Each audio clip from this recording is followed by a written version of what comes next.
O Internacional é um dos 6 maiores clubes da história do futebol brasileiro. Tem jornalista renomado do centro do país que pensa dessa forma. E falando da imprensa do eixo, teve análise sobre a atuação do Colorado diante do Remo e elogios ao trabalho do técnico Paulo Pesolano e até mesmo alguns pontos citados de onde ou do que o Inter precisa melhorar para essa temporada. E estamos num final de semana de clássico Grenal que decide Campeonato Gaúcho. E nada melhor do que um campeão gaúcho na casa dos caras falar e relembrar como foi esta sensação. A gente vai para mais um Inter na net a partir de agora. E é isso, gente. Bora falar sobre o Internacional e reagir ao que estão falando sobre o Colorado por aí. É mais uma edição do Internanet. Eu sou o Douglas Demoliner e conto muito com a tua participação. Então deixa teu like, ativa as notificações, compartilha o conteúdo, hypa esse vídeo e não esquece de ativar todas as notificações e compartilhar para todo mundo. Tá? Muita gente assiste aos vídeos, mas não é inscrito no canal. Então é isso que eu te peço. Faz essa boa, ajuda o canal Douglas Demoliner a bater os 20 mil inscritos, quem sabe, até o término deste Campeonato Gaúcho da temporada de 2026. Gente, para quem não conhece a dinâmica ou como é esse vídeo, de todos os sábados pela parte da manhã, esse é o Inter da Net, um quadro aqui no canal, onde nós separamos geralmente 3 vídeos que são ligados ao Internacional, mas não diretamente sobre informações. Pode ser recordando, pode ser personalidades do Inter falando, como por exemplo, nós vamos ouvir um trecho do Um Assado Para. Entrevistou o Paulo Roberto Falcão, relembrando a decisão do Campeonato Gaúcho de 2011, quando o Colorado foi campeão lá no Olímpico, lá na casa deles, na última final do Campeonato Gaúcho disputado na casa dos caras, antes deles se mudarem. Então a gente vai relembrar como é que foi isso e como é que foi a preparação do Inter, ouvindo as palavras do Paulo Roberto Falcão. A gente vai ver também um depoimento importantíssimo sobre um dos principais jornalistas do Brasil, o Vitor Birner, que faz uma análise sobre os maiores clubes do futebol brasileiro na história. E o Colorado tá ali, E também vamos falar sobre a análise que está sendo feita em relação ao trabalho do Paulo Pesolano, lá da mídia do centro do país, perfeito? Então bora lá, sem mais delongas, bora pro primeiro vídeo. Eu quero começar, rapaziada, falando justamente sobre essa análise de Lédio Carmona no Seleção Sport TV, onde ele faz uma análise sobre como foi a atuação do Inter e como está sendo o trabalho de Paulo Pesolano à frente do Internacional. Bora lá! Bora lá, rapaziada, na tela para vocês, vamos acompanhar o que Lédio Carmona falou, né? O que Lédio, não da Baldasso TV, mas do Sport TV, falou sobre o Internacional de Paulo Pesolano, ele que comentou o jogo, o empate do Inter contra o Remo. Bora lá! Muito bom, 29 finalizações, um início muito louco, jogo franco, aberto, marcação muito generosa. O Alan Patrick faz esse gol aos 4 minutos. Aí o Pesolano até reclamou, podia ter matado o jogo, o Inter teve chance para isso, mas o Inter não conseguiu matar o jogo. Também acho. E o jogo era franco, o Remo atacava também, só que o esquema do Osório é um pouco confuso e deixa o meio-campo do Remo muito solto. Então o Inter tinha muito espaço para criar. Só que o Remo também atacava. Então era bola para lá, bola para cá. O jogo dificilmente a gente conseguia falar na transmissão, porque era lance em cima de lance, cara. Esse aí é o centroavante da Guiné, né? O João Pedro Silva, que é um bom jogador. O Rocher dá o rebote. E outro... Coloquei o Rocher na prateleira do comum ontem, né? Ele falhou nesse gol aí, cara. Ele não está num grande momento. Ele tem falhado. Aí o jogador que faz o gol é o argentino, um volante, Leonel Pico. Segundo tempo, no geral, foi um jogo meio de franco atiradores. Quando o Inter se organizou mais em campo, foi mais time. O Inter é muito organizado, do Paulo Pesolano, está muito bem treinado. Eu acho que o Remo precisa definir melhor o esquema. povoar mais o meio campo, tem pouco jogador no meio campo, joga com uma linha de 5 atrás e o Inter poderia ter vencido o jogo, apesar do Remo não ter feito uma atuação desastrosa. Eu vou falar... Só para deixar claro aqui, né, eu fiz um corte porque a partir desse momento ele falava bastante sobre o Remo. Então eu acabei tirando essa parte, né, que ele fala bastante sobre o Remo pra gente focar justamente no Inter, mas já deixando claro, né, deixando, né, evidente que ele tá muito satisfeito com o trabalho que tá sendo feito pelo Paulo Pesolano. O Inter tá lá embaixo, mas o Inter não tá jogando para estar lá embaixo. O Inter tem feito bons jogos, mas... Concordo com o Pesolano, não mata o jogo. O que aumenta a tensão deste Vasco e Santos de hoje. Exatamente, exatamente. Porque qual o problema do Inter para mim? Eu acho que ele tem 2 pontos que são bons, Vitinho e Carmaneiro, mas eles erram muita tomada de decisão. Aí a bola não chega com muita qualidade pro Borré finalizar. Mas é o trabalho bom, cara. E o elenco do Inter é muito enxuto. Ele tem pouca alternativa. Ontem ele quis trocar o Vitinho e o... Botou o menino da base, Alex. E isso é uma coisa Vitor, que vai acontecer todo jogo, porque são os jogadores que mais se desgastam hoje. Exato. Ou seja, teremos um Grenal explosivo com os times em formação. Sim. Totalmente em formação. E vai saber o que sairá.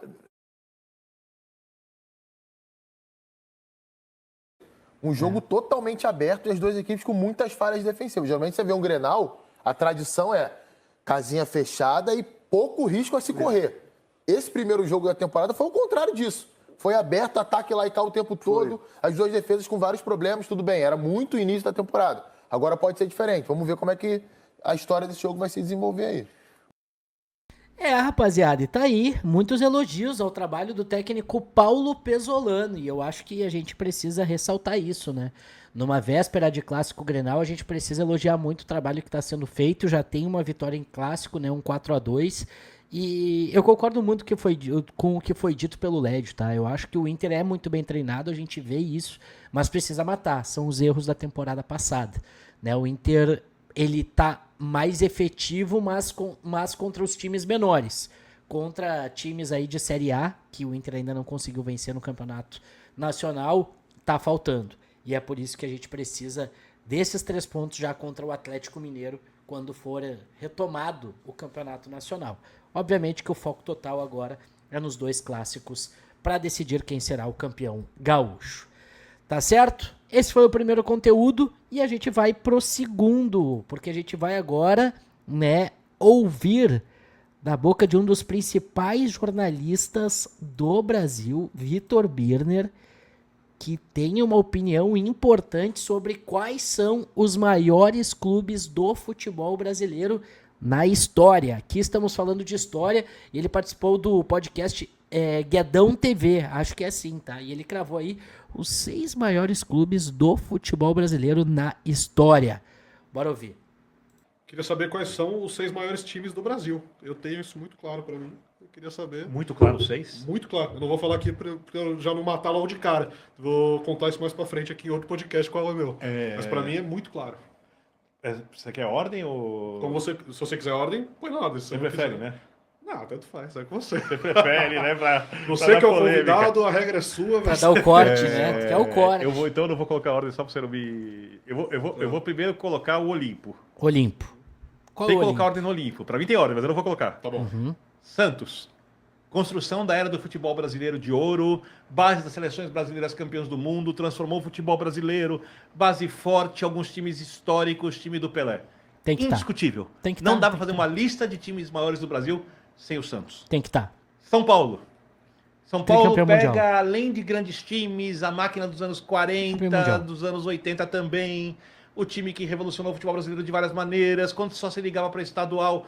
São Paulo mudou a história da Libertadores com o time do Tele, ninguém ligava tanto para Libertadores muda. Eu gosto sempre de lembrar que em 92 a Libertadores foi transmitida pela OMTV em parceria com a Gazeta, com o Galvão Bueno lá, uma TV pequena, porque nem a Globo, que mandava no futebol brasileiro, tinha interesse na Libertadores. Aí o São Paulo vai lá, ganha daquela maneira mágica do News Old Boys do Bielsa, e aí a Libertadores muda totalmente, a Globo compra a Libertadores, traz o Galvão de volta em 93, o São Paulo ganha o bicampeonato. Sabe, o time histórico, aplica a maior goleada da história das finais da Libertadores, o 5-1, uma decisão. E, resumindo, além de todos os times do São Paulo, de ser o único até hoje 3 vezes campeão brasileiro seguido, 3 vezes campeão do mundo, não dá para fazer uma lista do futebol brasileiro, dos maiores times, sem citar o São Paulo Futebol Clube. Isso. Vamos lá. Terceiro time que eu também tenho que citar, o Olimpo. Flamengo. Flamengo, né? Principalmente agora, né? É o maior vencedor da era atual do futebol. Cara, aqui tem um detalhe sobre o Flamengo. Obviamente ele vai dar a explicação dele, mas eu já quero falar sobre a minha. Cara, não fosse o tricampeonato do São Paulo e não fosse o Santos ter revelado o Pelé, o Flamengo pra mim era top 1. O Flamengo pra mim era top 1. Sendo bem sincero pra vocês, tá? Se não fosse Pelé no Santos, que é bicampeão da América, bicampeão mundial e tudo mais, não fosse o São Paulo tricampeão mundial, o Flamengo teria passado esses caras. Mas hoje, pra mim, o Flamengo ainda é o terceiro. Ainda é o terceiro pelos títulos mundiais e o Santos por ter revelado o Pelé, sem dúvida. Bora continuar. Maior torcida, é um time de característica muito forte, é um time que nos anos 80 teve um time épico, histórico, que tem uma coisa que o São Paulo e o Santos tiveram também, que não é só ganhar, é ganhar e encantar, porque não é todo título que é igual. Vou pegar o exemplo do Flamengo. O título do Flamengo ganho com o Jorge Jesus, pegar uma coisa da era atual, contra o do Campeonato Brasileiro ou contra o River Plate, é um título diferente do Campeonato Brasileiro vencido com o Rogério Ceni, ou da Libertadores vencida com o Dorival, porque aquele teve encantamento. Quando o cara vive aquilo tem mais do que só vencer, tem mais do que ganhar os jogos, tem uma coisa que marca da beleza do jogo para a maior parte das pessoas. Alguém pode achar bonito e ficar dando bico pro lado. Se o time é ruim, eu também acho, tá? Eu, por exemplo, amei quando a Inter ganhou do Barcelona com um jogador a menos, Liga dos Campeões, aquilo ali para mim é épico também. Sim. Mas é óbvio que o encantamento provocado pelo Flamengo do Zico ou pelo Flamengo do Jorge Jesus são coisas assim especiais, como o do Santos do Pelé, como o do São Paulo do Tele. Então é ganhar e como ganhar. Então o Flamengo também não dá para fazer uma lista dos 6 maiores times brasileiros sem esse Olimpo. Perfeito. Aí vem os times que não estão no Olimpo, tá? Palmeiras. Primeiro deles. Quantidade de títulos. Várias equipes históricas, jogo muito bonito na era da Parmalat, 2 academias de futebol, campeonatos brasileiros, junto com o Flamengo, um pouco abaixo, obviamente, porque é uma Libertadores a menos. Tricampeão o time da América. Da era atual. Mas quando falta a gente for mundial. Uma era do futebol brasileiro que muda, você pode achar ruim ou boa a mudança. Da parte do futebol, mais dinheiro, mais gestão financeira. Você vai ter que contar o Palmeiras elogiando o Palmeiras, como o Palmeiras se recuperou, o que o Palmeiras conseguiu, como o Palmeiras é um time bem administrado, como as coisas do Palmeiras não vazam para fora, coisas que antigamente o São Paulo fazia, atualizadas pelo Palmeiras. Então, não dá para você... E tamanho da torcida também. Terceira ou quarta, de acordo com a pesquisa, com o tempo, daqui a alguns anos, tenho quase certeza que vai ser a terceira, vai ultrapassar o São Paulo na maior parte das pesquisas. Hoje em dia perde, vai ultrapassar quando os mais jovens crescerem. Eu converso muito com os filhos de amigos, com os meus amigos que têm filhos e tal. Eles falam que na escola deles, hoje em dia, claramente você vai ter uma classe com mais São Paulinos e palmeirenses, e isso obviamente vai se refletir uma torcida maior. Parabéns à diretoria do São Paulo por conseguir isso, e parabéns à diretoria do Palmeiras também por conseguir isso, cada uma do seu jeito. Então não dá para contar a história sem colocar o Palmeiras. Aí eu vou partir para outras coisas. Eu preciso achar critérios específicos para apontar outros 4. Faltam 2. Não, faltam 2, né? Então, faltam... Aqui temos 4, né? Santos, São Paulo, Flamengo e Palmeiras. Acho que não tem discussão. Acho que aqui não tem discussão. 2, esses 4 foram muito fáceis para mim. Tá bom. São tranquilos. Esse time eu vou colocar pelo poder de massa. Corinthians, né? Como as coisas ficam grandes com essa equipe, como essa equipe consegue, esse clube tem uma identidade muito específica e muito forte, e como ele consegue transformar coisas, fazer coisas ficarem grandes que nos outros clubes não conseguiriam. Corinthians. E aí é uma força da massa. Cara, isso aqui pra mim é muito absurdo, tá? Porque vamos lá, tá? Vamos lá. Obviamente, a principal justificativa aqui do Birner em relação ao Corinthians é o tamanho de torcida. Claro que o Corinthians, eu acho que é 6 ou 7 vezes campeão brasileiro. Acho que 6. Quase certeza que são 6. Teria que saber. Tem um título de Libertadores, um título mundial. Alguns dizem que são 2, né? Pelo torneio de 2000 lá, e é do jogo também. Tem as Copas do Brasil, que se eu não me engano foi tri ou tetra. Acho que tetra. Então, beleza. A gente, né, a gente entende e tem grandes títulos. O que eu queria dizer aqui da curiosidade é que é a maior torcida, né, a segunda maior torcida do país, só que na ordem, é a quarta força histórica de São Paulo, porque fica atrás do Santos, do São Paulo e do Palmeiras. Isso que me pega demais, cara, demais. O Corinthians tem uma torcida gigantesca, mas não é nem o clube, na opinião de muitos, o maior clube do seu estado. Isso pra mim é surreal. Assim, não é nem pelas equipes Corinthians, tem grandes equipes. Para mim, o Corinthians no final dos anos 90 era timaço, nível muito alto. Olhando a realidade do futebol brasileiro da época, o time de 2015 do Tite, timaço também, pior do que aquele, mas um timaço. E o Corinthians tem só Libertadores, o Corinthians tem o Campeonato do Mundo, ou 2, né? Se quiser, tudo bem. São 3 campeonatos do mundo reconhecidos pela FIFA. Então não dá para você fazer uma lista de 6 e não colocar o Corinthians. O sexto. E isso cheio de dúvidas. E isso gera discussão porque enfim, né, o Palmeiras não tem título mundial, né? E ele colocou na frente do Corinthians. Depois que eu terminar, eu vou te falar os meus. E o sexto? Eu acho que você concordou com Quem é o até sexto? agora. Quem é o sexto? O sexto, pra mim, é bem claro, eu já teria falado antes. Sério? Porque, olha, vamos lá. Se você me perguntasse isso até o final do século, eu botava o Vasco sem pensar. Até 2001. Mas são muitos anos de derrotas. Não diminui o tamanho do Vasco, mas os outros conseguiram coisas de lá pra cá. Porque eu sou daqueles que acham que o Vasco não perdeu tamanho. O Vasco só se enfraqueceu. O Vasco continua com a quinta maior torcida do país e conta uma história rica dentro e fora de campo. De timaços. É que eu vivi um tempo em que enfrentar o Vasco era sempre um drama.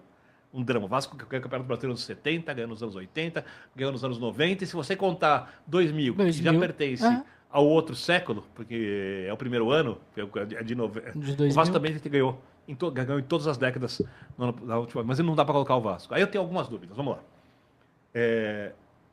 Cruzeiro. O Inter. Opa! Botafogo não, apesar dos anos 60 e do timaço que montou. O Galo também não. Grêmio, Fluminense. Grêmio, não. Grêmio, Fluminense. É uma mística, assim, uma coisa muito. Mas não. Eu vou. Olha. Opa! Eu tô muito entre um dos times da dupla Grenal, mas eu vou usar um critério que é bobo. Não é bobo. Então, respeitem a minha bobeira. O Inter ganhou a final mais improvável de todos os mundiais que eu vi.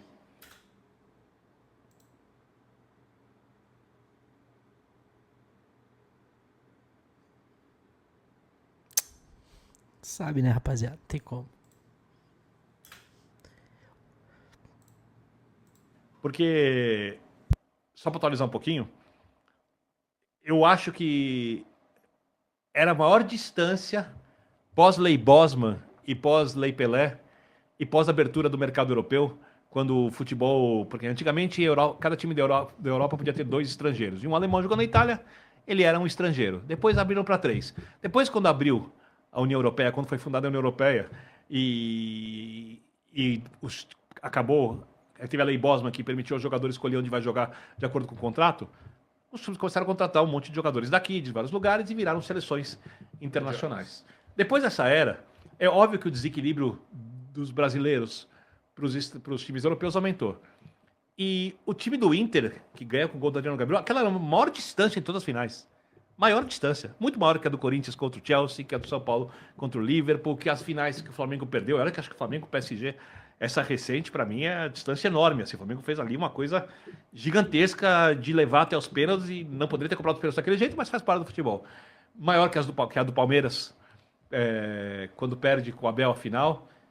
E o Inter, além de ter 2 Libertadores mais recentes, o Inter tem um time que eu amava assistir, meu primeiro time de encantar, 70, que é o time né? de Caçapava, Falcão, Figueroa, Carpegiani...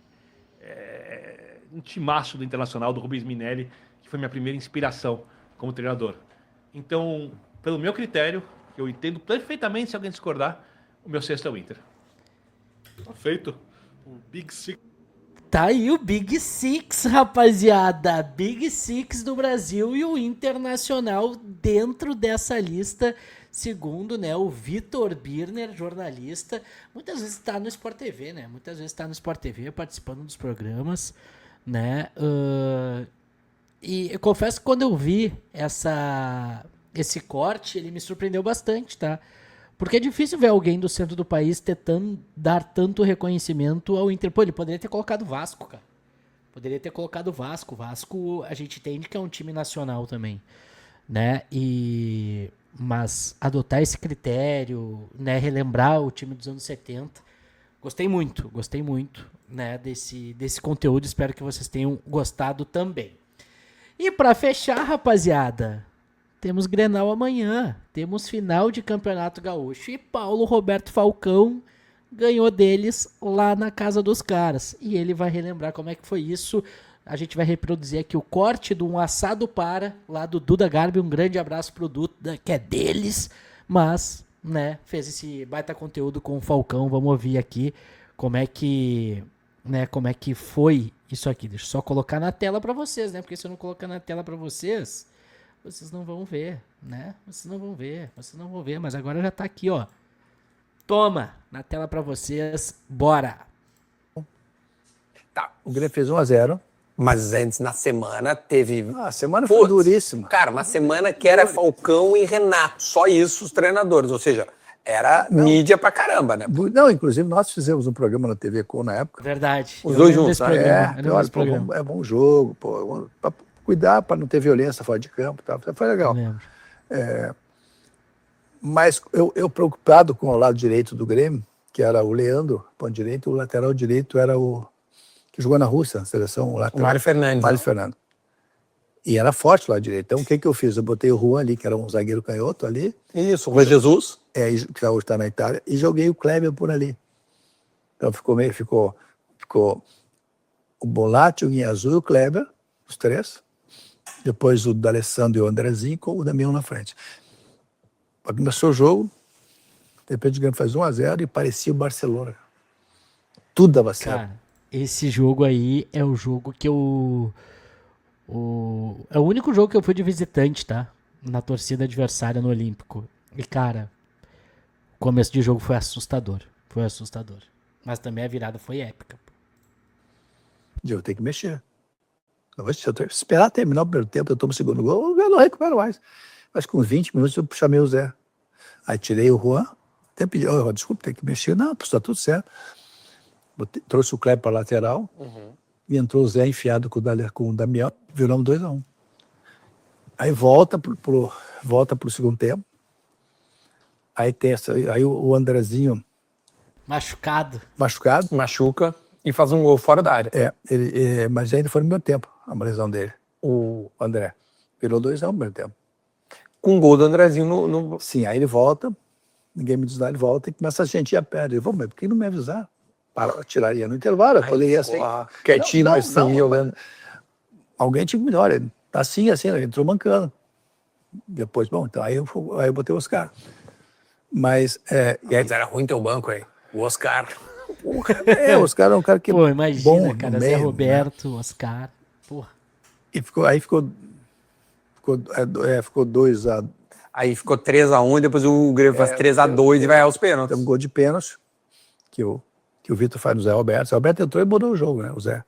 Sim. E aí depois, tava 3-1, que só seria campeão. Aí o Douglas joga uma bola para dentro da área e o Renan domina, meio que se atrapalha assim com o zagueiro, cai e o Borges para dentro. É isso aí. Aí vai para pênalti. Zé Roberto falou que fez o último pênalti. Aí eu tô organizando. Eu já tinha na minha cadeira, tinha os nomes que ia bater. Já tinha levado de casa, se fosse o cara.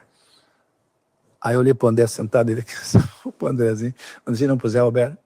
Zé, e eu tinha perdido o Andrezinho, que bate bem pênalti. E a bola parada dele. Sentado aqui. Olhei pra ele aqui, olhou pra mim. Tu bate pênalti, Zé? Ele fez assim. Então tu fica fora da primeira lista. E quem decidiu foi ele. Tem que maluco, né? Que daí já era nas alternadas. Quem decidiu foi ele. Foi uma pressão aquela semana. Absurdo. Uma pressão absurda, cara, absurda. Mas esse título, acho que na tua carreira ele é bem significativo, né? Em termos como técnico, né, cara? Sim, porque, pô, sempre Grenal é que representa o que se tem de melhor aqui, independente dos times estarem bem ou mal, né? Até porque era o meu quarto jogo, né? Eu tinha Santa Cruz, eu tive um jogo contra o Emelec, na Libertadores, no meio. Teve o Juventude, duríssimo, lá. Não foi em casa, foi lá. E o Grenal.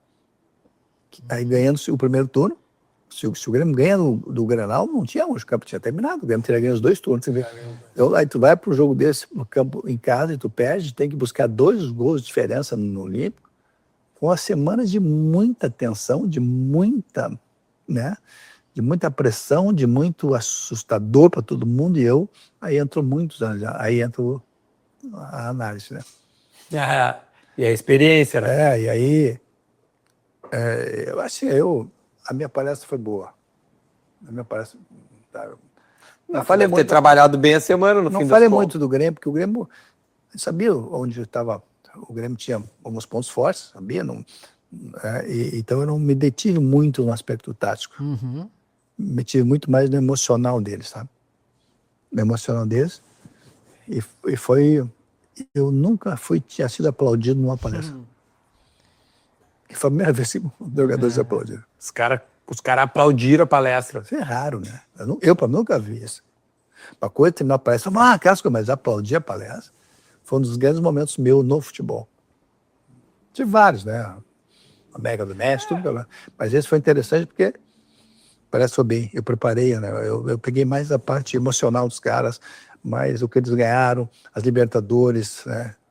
Era um jogo difícil, mas que tinha grandes possibilidades de ganhar. Quer dizer, eu trabalhei, eu não inventei nada. Né? Disse aquilo que eles tinham que ouvir, mas sem dizer que nós éramos o Real Madrid, né? E que o Grêmio não. É porque quando tu perde em casa, né? Cara, esse jogo... Pô, como eu falei, eu lembro muito bem porque eu fui, né? Eu fui nesse jogo lá no Olímpico mesmo, acompanhar a tentativa de virada. E, cara, virar esse jogo foi uma das sensações absurdas. Aquela vitória foi fundamental. E eu, como muitos sabem, eu torci muito pro Falcão, né? Como treinador do Inter. Pena que acabou não dando certo, né? Logo em seguida, lá em 2011, ele acabou saindo. E ainda teve tudo aquilo que aconteceu em 2016. E, aliás, ele fala sobre 2016, sobre o Inominável, né? Eu não quis colocar aqui porque eu acho melhor a gente focar no Grenal. Focar nessa vitória. Quem sabe a gente voltar da Arena já com uma vantagem, né? Clássico Grenal que ocorre no domingo. Mas eu quero saber o que vocês acharam do vídeo de hoje, cara. Deixa nos comentários aqui, deixa a tua opinião. Quero saber o que vocês acharam desse conteúdo e deixa o palpite também pro Clássico Grenal. E além de deixar o teu palpite, cara, passa lá na Brasil da Sorte, a nossa bet, a casa de apostas do canal Douglas Demoliner. Faz teu cadastro, joga com responsabilidade e é só para maiores de 18 anos. Brasil da Sorte, segue lá, @Brasil da Sorte Bet, parceira aqui do canal. Também com a gente a OK Distribuidora Automotiva, parceira aqui do canal de longa data. Siga @OK Distribuidora Automotiva, pensou, né, em qualquer tipo de autopeça, ferramentas, né, tem lavagete, tem muita coisa lá, cara. Conheça uma das 5 lojas, tá? Tem em Taquara, Canoas, Novo Hamburgo, Osório e também em Torres. E tem a OK+, plataforma de e-commerce da OK Distribuidora Automotiva. Muito obrigado a todo mundo que chegou até aqui. Não esquece de deixar teu like, ativar as notificações, compartilhar o conteúdo e se inscrever no canal. Qualquer momento a gente volta com mais informações do Colorado. De tarde tem vídeo, tá? A gente vai repercutir bastante coisa sobre o Clássico Grenal. Fechou? Valeu!